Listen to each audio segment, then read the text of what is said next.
Vamos a presentarles y hablarles acerca de las ayudas diagnósticas que existen en neurología. Bueno, entonces, en general, las ayudas diagnósticas son estudios complementarios que se realizan justamente luego de haber hecho una historia clínica y un examen físico completo.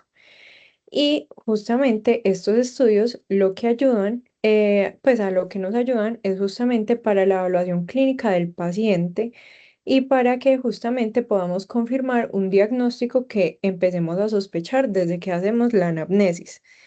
Eh, entonces, en general, las ayudas diagnósticas nos sirven para confirmar diagnósticos, descartar patologías y orientar el tratamiento.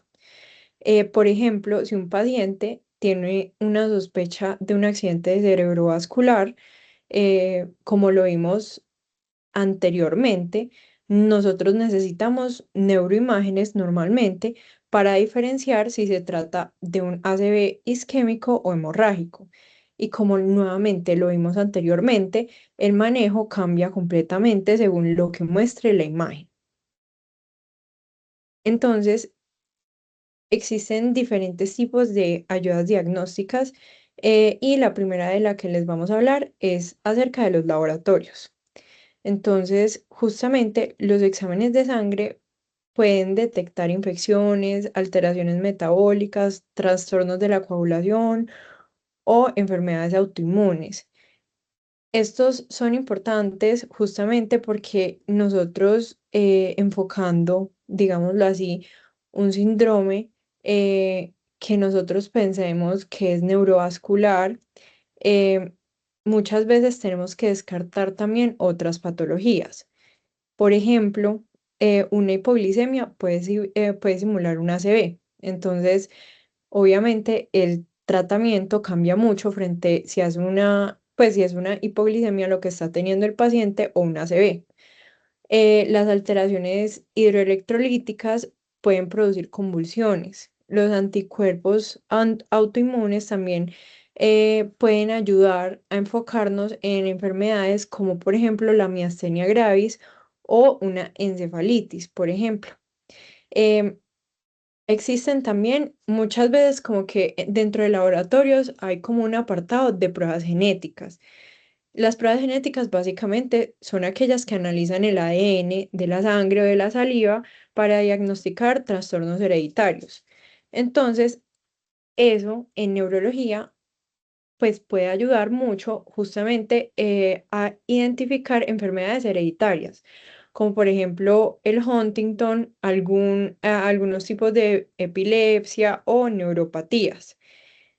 Por otra parte, en cuanto al líquido cefalorraquídeo, ese pues ya sabemos que se puede obtener mediante una punción lumbar y puede ayudar a diagnosticar justamente meningitis, encefalitis, puede ayudar a detectar inflamación, infecciones virales, esclerosis múltiple y algunos trastornos neurodegenerativos.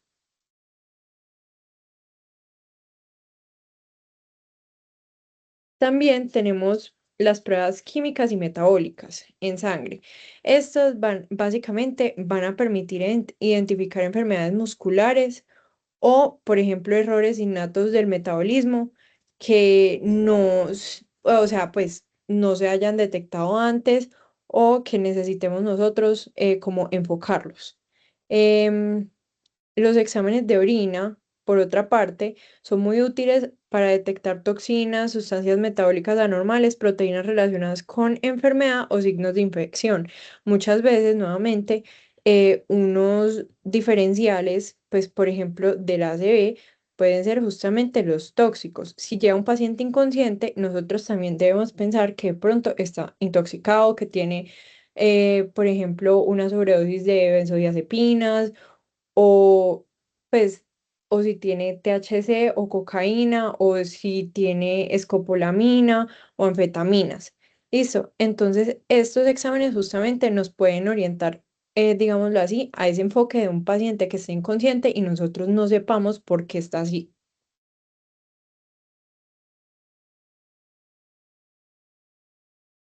Entonces, en general, las neuroimágenes son, digámoslo así, probablemente las ayudas diagnósticas más utilizadas en neurología. Los laboratorios de pronto es más que todo como para descartar algunas enfermedades, pero las neuroimágenes son las que realmente van a ser como el pilar fundamental en las ayudas diagnósticas que vamos a ver el día de hoy. Y justamente las neuroimágenes permiten básicamente estudiar el cerebro, la médula espinal, vasos sanguíneos y estructuras óseas.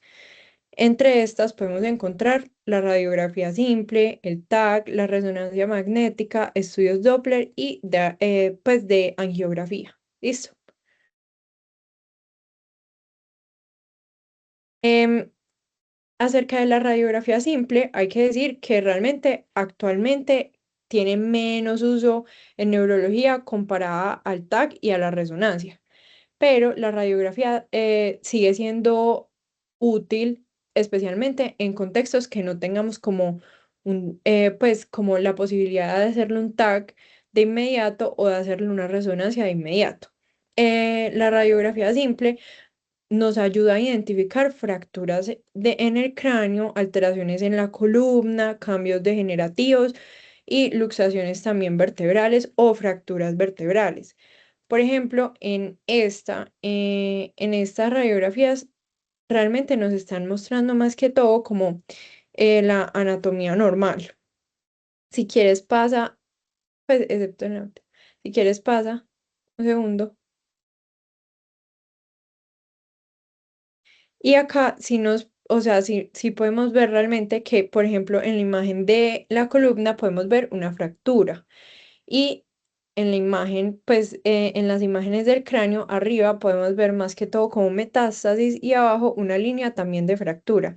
Entonces realmente como que nos ayudan nuevamente como a observar alteraciones óseas y cambios en la alineación o cambios en las estructuras óseas.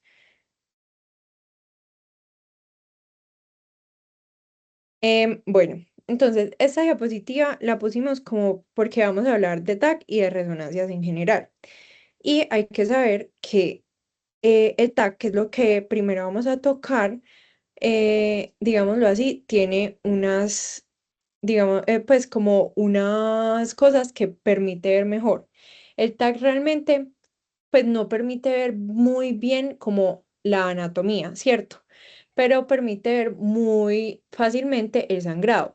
Es por eso que el TAC simple siempre va a ser como la imagen de elección ante una sospecha de una ACV, ya sea pues isquémico o hemorrágico, porque este nos va a permitir descartar fácilmente si estamos nuevamente frente a un ACV isquémico o un hemorrágico o frente a qué estamos, si estamos frente a un tumor o algo así. Entonces, en el TAC nosotros hablamos en general de densidades, mientras que en las resonancias nosotros hablamos de intensidades. Eso es como un repadito, pero básicamente en el TAC el hueso se ve hiperdenso. Eso significa que se va a ver blanco. ¿Listo? La grasa en general se va a ver hipodensa, al igual que el líquido cefalorraquídeo y justamente la sustancia blanca.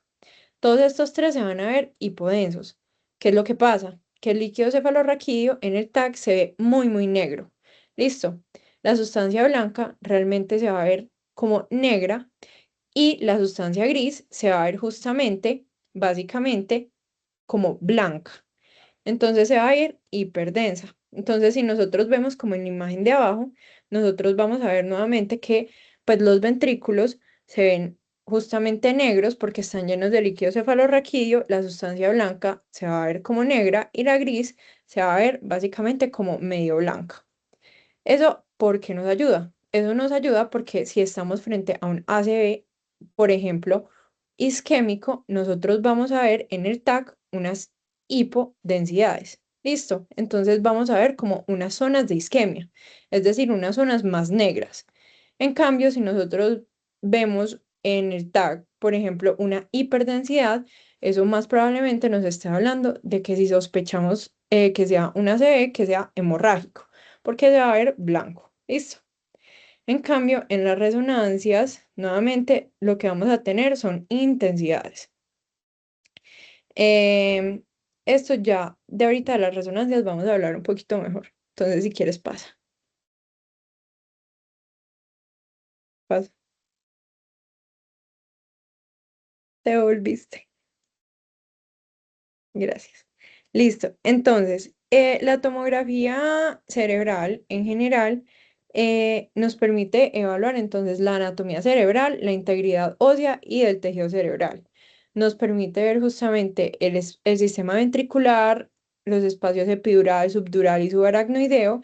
Y básicamente la tomografía computarizada lo que hace es que es un procedimiento en donde se toman imágenes como seriadas con rayos X. Y justamente eso va como a tomarle muchos cortes a la persona, es decir, utiliza muchos rayos X seguidos para, digámoslo así, como generar imágenes o cortes transversales. Entonces, ella como que, la máquina como que toma muchos rayos X y al final genera una imagen de todo eso. Listo, eso es lo que nosotros vemos. Las ventajas como de la tomografía cerebral básicamente van a ser justamente como que se puede obtener más rápido, es más disponible que, por ejemplo, una resonancia.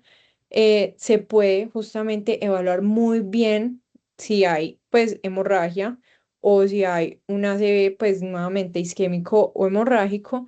Y también podemos evaluar justamente los huesos. Y nuevamente, como permite ver los espacios epidural, subdural y subaracnoideo, nos permite ver los diferentes hematomas que se pueden generar en estos espacios. Puedes pasar por... Listo. Entonces, en general, esto ya lo habíamos hablado un poquito, y es que básicamente el hueso se va a ver nuevamente como blanco, es decir, hiperdenso. En cambio, la sustancia blanca nuevamente se va a ver más bien negra y la sustancia gris se va a ver más bien blanca. Pasa, por favor. Entonces, esto, digámoslo así, es una de las cosas que más podemos ver como en un TAC. Si ustedes ven, estos son tres tipos de hematomas. El primero va a ser un hematoma subdural. Listo. Entonces, nuevamente, como para recordar, el hematoma subdural. El hematoma subdural básicamente va a estar ubicado básicamente entre, justamente como su nombre lo indica, abajo de la dura madre. Listo. Entonces, básicamente ese se ve como un banano, como una línea así. Listo. Y miren que realmente ese sería un hematoma subdural del lado derecho. El segundo es un hematoma epidural, justamente, y pues recordemos que el hematoma subdural, a propósito, es más que todo venoso, el hematoma epidural es más que todo arterial. Listo, y el epidural, miren cómo se ve como una barriguita, listo, como una embarazada, como un huevo. El hematoma intraparenquimatoso, básicamente, es como su nombre lo indica, va a estar en la mitad del parénquima, listo. Entonces, estos son tres tipos de hematomas que podemos ver bien en el TAC. Pasa, por favor. Em, Esto lo quisimos traer nuevamente y es básicamente que en el TAC se pueden ver justamente como signos tempranos o signos realmente de un ACV isquémico. El primero va a ser justamente el signo de la ACM hiperdensa. Si ustedes ven en esas dos imágenes, nosotros podemos ver justamente una hiperdensidad que básicamente va a ser como ese trombo intraluminal, justamente que va a estar adentro de la ACM, pues si la persona tiene el ACV isquémico. Por otra parte, podemos Malu, ver, ujú, de pronto hay posibilidad de que señales sí, para que quizás, sea como más fácil. listo, claro, sí, Gracias, Malu. de una,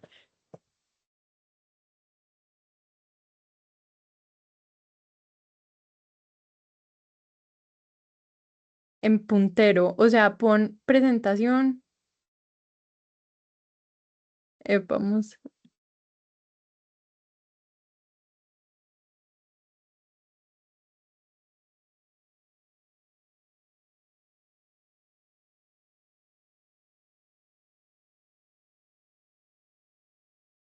ahora lo puedes como Bueno, si quieres yo presento un segundo, Isaac.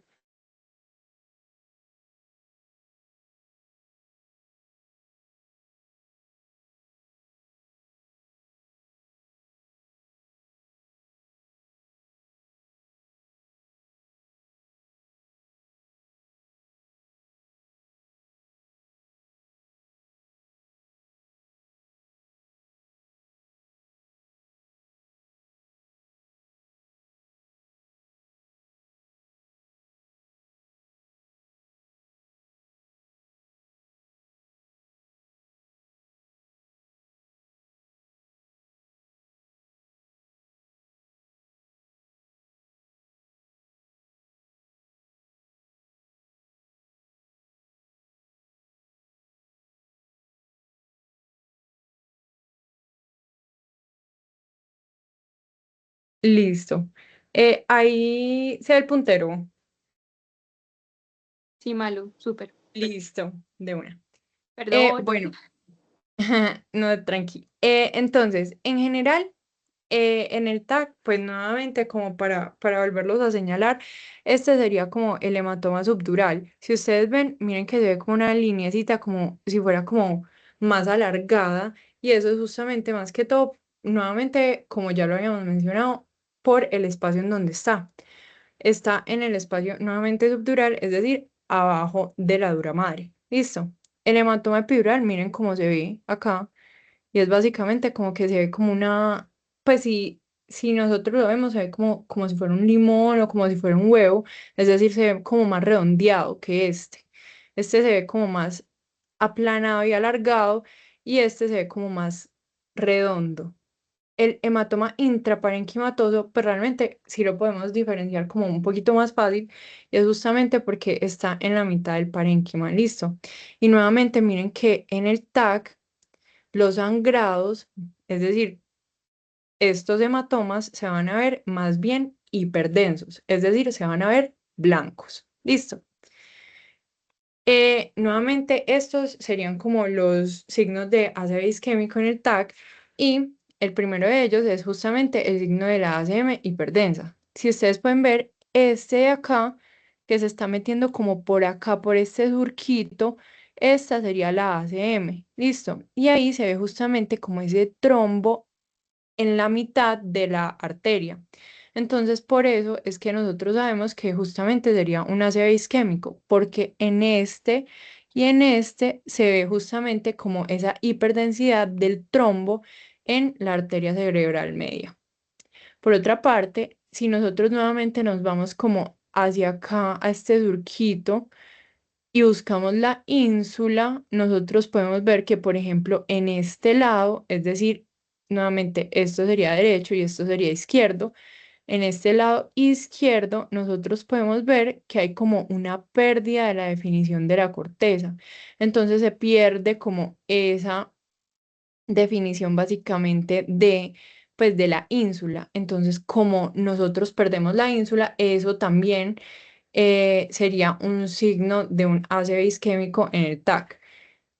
Por otra parte, este, pues realmente sí se ve como muy grande, pero es básicamente que nosotros vemos la hipodensidad en el territorio afectado. Miren que esto y esto y esto se ven blancos. En cambio, esto y esto se ven negros. Entonces, justamente nosotros así es como podemos saber que esto está, pues digámoslo así, sin sangre, es decir, está isquémico. Por eso también se dice que es un signo de ácido isquémico, si vemos justamente como una hipodensidad en el territorio afectado. Listo.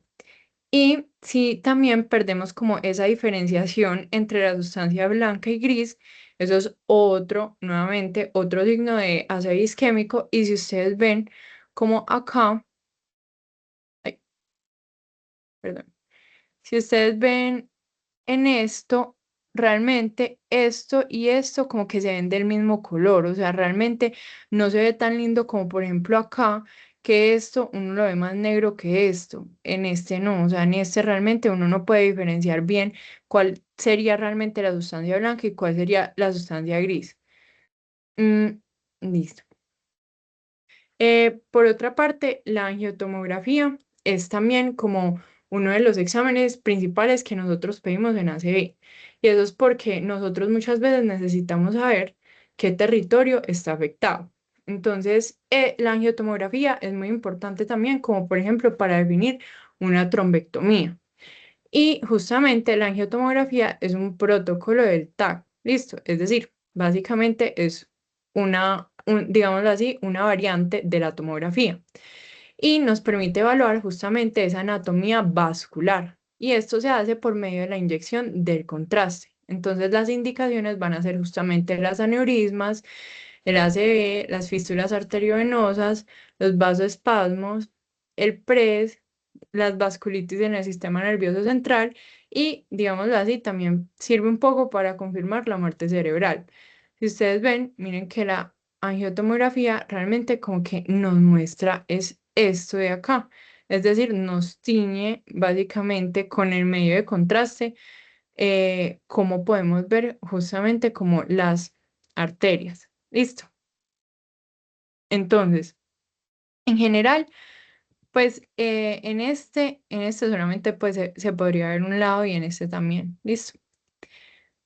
Por otra parte, la resonancia magnética es posiblemente uno de los estudios que también es muy importante, la verdad, en neurología.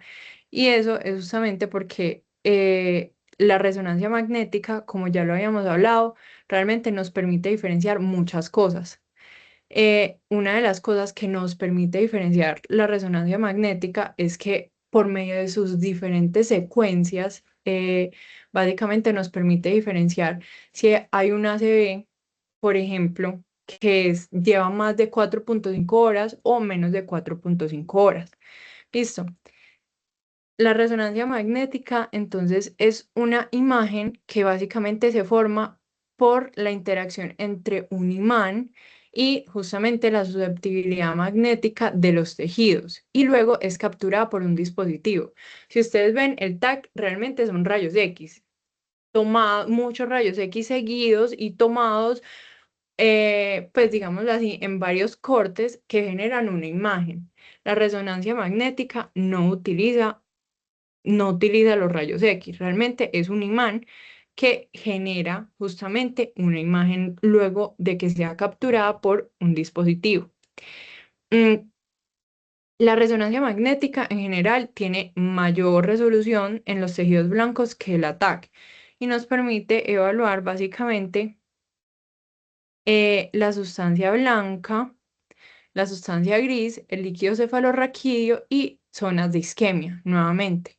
Entonces, esto sería una T1. Si ustedes ven en la T1, lo que vamos a encontrar es que es esto. Miren que la sustancia gris se ve básicamente como si fuera gris, es decir, se ve más bien como hipointensa. En cambio, la sustancia blanca se ve hiperintensa. ¿Listo? Porque nuevamente en resonancias hablamos de intensidades. Entonces, la sustancia blanca en la T1 se ve como más brillante. En cambio, el líquido cefalorraquídeo se ve negro. ¿Listo? Entonces, en una T1 nuevamente, el líquido cefalorraquídeo se va a ver hipointenso y la sustancia blanca se va a ver hiperintensa. En la T2 eso cambia. El líquido cefalorraquídeo, si ustedes ven, en la T2 se ve básicamente como blanco, es decir, se ve básicamente hiperintenso. Y justamente esta imagen también nos permite ver muy, muy bien la sustancia blanca. Listo. Si ustedes ven esto es sustancia blanca y la sustancia blanca básicamente no se va a ver más bien como negra. En cambio, la gris se va a ver blanca. Son como al revés. En la T1 se ve la sustancia blanca, blanca, y la sustancia gris como gris. En cambio, en la T2 la sustancia blanca se va a ver negra y la sustancia gris se va a ver como blanca.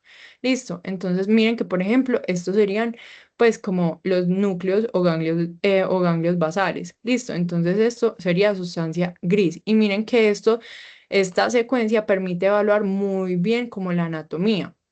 Entonces, por ejemplo, esta secuencia puede ser muy útil en un ACV lacunar. listo, que son esos pequeños vasos que pueden estar presentes, pues, o sea, que se pueden infartar justamente en estas áreas, más que todo. La DWI es básicamente una modalidad de la resonancia magnética y nuevamente junto con el FLAIR, la DWI nos permiten hacer como esa diferenciación grande entre si un ACV tiene más de 4,5 horas o menos de 4,5 horas, si nos queda como la duda. Y esta modalidad de resonancia magnética consiste básicamente en la medición del movimiento de las partículas de agua en los tejidos cerebrales. Entonces, si uno realmente como que se pone como a ver como la diferencia, pues como digámoslo así, como qué significa DWI, uno va a ver que básicamente significa como Diffusion Weighted Imaging. Eso básicamente es como para decir que justamente ella detecta justamente como ese movimiento de las partículas de agua en esos tejidos. Entonces, por eso la DWI distingue también la isquemia cerebral aguda, el edema cerebral y también nos ayuda para la diferenciación entre tipos de lesiones. Entonces, si nosotros vemos esto de acá, nosotros decimos, bueno, esto de acá no se ve normal. Entonces, esto sería como ya sabemos que esto es una modalidad de una resonancia, esto sería una hiperintensidad. ¿Listo? Entonces, probablemente esto sea una zona justamente de isquemia. ¿Listo? Por otra parte, el FLAIR es una modalidad en donde cogen básicamente como una T2, es decir, cogen una de estas y lo que hacen es que le atenúan la señal del líquido cefalorraquídeo. Entonces en el FLAIR es básicamente una T2, pero en donde el líquido cefalorraquídeo se va a ver es de este color. Miren que se va a ver como negro. Listo. Y es justamente porque la FLAIR es una modalidad justamente en donde se remueve la señal emitida por el líquido cefalorraquídeo. Y es muy útil justamente para el infarto, la esclerosis múltiple y el TEP. ¿Por qué la esclerosis múltiple? Esto es porque el FLAIR es muy importante realmente como, y es el que mejor nos ayuda realmente a ver la sustancia blanca. ¿Listo? Entonces, miren que esto sería nuevamente un flare. Si nosotros vemos realmente es como igual a la T2, porque miren que nuevamente la sustancia blanca se ve como negra y la gris se ve como blanca. La sustancia blanca se ve como negra y la gris se ve como blanca. Pero tiene la diferencia de que el líquido cefalorraquídeo no se va a ver pues hiperintenso como en una T2, sino que se va a ver hipointenso. Mm, Bueno, ahora tenemos el protocolo BISMATCH para diferenciar entre un ACV agudo y un ACV crónico. Como dijo María Luisa anteriormente, el DWI y el FLAIR principalmente nos van a dar este examen, que solemos hacer este tipo de modalidad cuando no sabemos determinar bien a qué horas o hace cuánto tiempo ocurrió la injuria cerebral. Entonces tenemos primero, si hacemos un DWI y vemos una lesión, y cuando le hacemos el FLAIR no vemos una lesión, decimos que es menos de 4,5 horas, significando que le podemos hacer una trombolisis. Si cuando le hacemos el DWI vemos algo y en el FLAIR también vemos algo, significa que lleva más de 4,5 horas y no es candidato para hacer una trombolisis y toca buscar otro tipo de medidas, como una trombolisis mecánica. Eso es debido a que el DWI, como es, busca los patrones de difusión del agua, es más sensible a injurias más agudas y pierde su sensibilidad a medida que se cronifica la lesión. Mientras tanto, el FLAIR, como tiene la característica que nos permite evaluar la sustancia gris de una manera más clara, comparándolo con un T2, debido a que eliminamos la reacción que tiene el líquido cefalorraquídeo, también nos permite evaluar esa lesión agudamente, pero no es tan sensible a momentos tan agudos como en comparación con el DWI. Siente.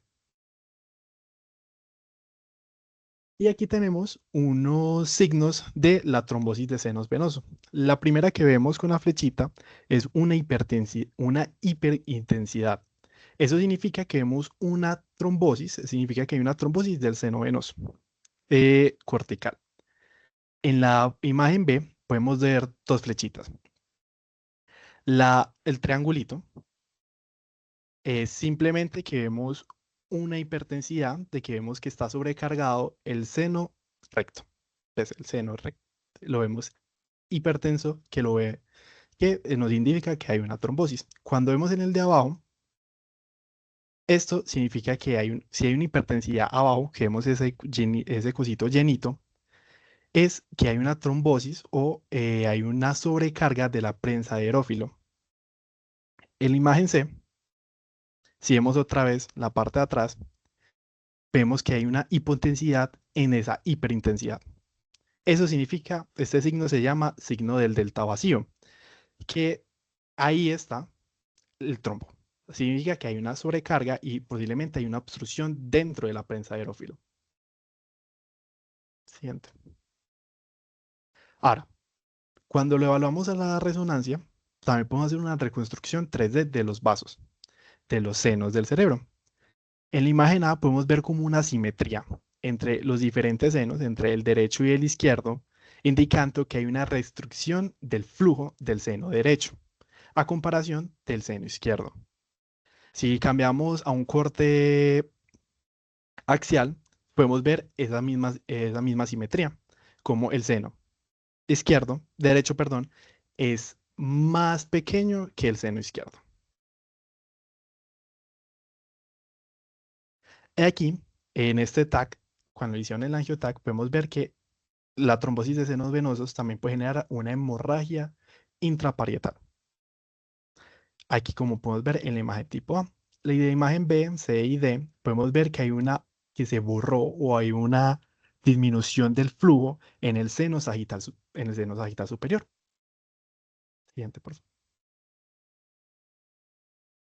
Ahora, el electroencefalograma es muy importante ya que nos permite diferenciar varias enfermedades. ¿En qué consiste?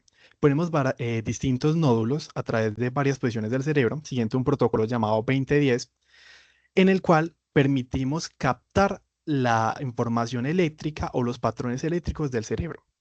Esto nos va a dar diferentes niveles de, de ondas. Siguiente imagen, por favor. Entonces, como podemos ver, tenemos varias ondas en electroencefalogramas. Tenemos una alfa, una beta, una teta y una delta. Comenzando con la beta es el patrón o el tipo de onda que tiene una persona que está en vigilia, que está despierto, puede prestar atención y que está una persona concentrada. La alfa es el tipo de onda que presenta una persona cuando está despierto pero está relajado, no está en una actividad que le demande mucha concentración y se está tomando su tiempo. La teta es la tipo de onda que tenemos cuando una persona está inconsciente, pero está en un sueño rápido. Y la delta es la onda más primitiva que tenemos, que es una persona que está anestesiada o está completamente dormida. Siguiente. Entonces aquí tenemos el ejemplo de un electroencefalograma. Ahora, ¿por qué es importante un electroencefalograma? Porque nos muestra mucha información. Es importante para determinar patrones de riesgo de una epilepsia o también nos permite mostrar en qué regiones del cerebro la persona tiene compromiso, ya sea por ACV o por diferentes injurias cerebrales. Además, la modalidad de una polisomnografía nos permite también medir cómo el paciente tiene insomnio o tiene sajos y nos permite diferenciar esto. Ahora, los patrones de un electroencefalograma son algo que un médico general como tal nunca se suele enfrentar, entonces por eso no lo hablaremos acá. Y para terminar, tenemos la electromiografía. La electromiografía es un dispositivo que nos ayuda a evaluar la conducción eléctrica de los nervios terminales y los músculos. Tiene principalmente dos objetivos. El primero, determinar la señal eléctrica que hacen los músculos en relación y en contracción. La segunda, medir la capacidad de conducción nerviosa que tienen los nervios terminales. Esto es muy importante para la compresión del nervio espinal y la esclerosis lateral amiotrófica, ya que nos permite evaluar en qué parte se hizo el daño o por qué la persona no puede moverse o por qué la persona tiene una distrofia ahí. Esas enfermedades neurodegenerativas que suelen afectar principalmente la unión neuromuscular son en las que más podemos evaluarlo. O también lo podríamos utilizar como por ejemplo en una asiática, mal llamada, ya que nos permite evaluar que no es un daño tanto de los músculos y es más una compresión del nervio. Siguiente. Bueno, y en general existen muchas otras ayudas diagnósticas, digámoslo así, en neurología. Eh, pues, por ejemplo, la ecocardiografía nos puede ayudar a identificar justamente a que, por ejemplo, haya un trombo o, por ejemplo, exista alguna condición en el corazón que haga que justamente nosotros podamos sospechar básicamente algo en el cerebro. El mapa también es importante, así como el AMPA, porque nos ayuda a determinar la presión arterial. Por ejemplo, un paciente que sea hipertenso de base también nos puede ayudar justamente como a sospechar de cosas como por ejemplo que tenga un ACV hemorrágico o que tenga un ACV isquémico o que haya tenido una AIT. Eh, los estudios Doppler, como más conocidos, van a ser justamente como esos, pues el dúplex de vasos del cuello. Y esos básicamente nos van a ayudar más que todo como a identificar esa estenosis carotidia. Em, por otra parte, nos pueden ayudar los estudios de campimetría para ver si existen alteraciones visuales que nos puedan llegar a hablar, uno, o de un compromiso por un accidente cerebrovascular que haya afectado, por ejemplo, no sé, el occipital, o dos, de tumores también, que justamente puedan comprometer, por ejemplo, el quiasma. Eh, y pues hay como muchos otros estudios como más especializados que son como para patologías que uno sospeche más que todo, como por ejemplo como la TSH, la T4 libre, las catecolaminas, un VIH o de ese tipo de cosas, pero eso es más que todo como según lo que encontremos en las neuroimágenes y nuevamente en el examen físico y la historia pues clínica, es decir, la anamnesis que nosotros le hagamos a los pacientes. Listo. Em, Eso era básicamente lo que les íbamos a mostrar el día de hoy. No sé si tienen alguna pregunta, alguna duda.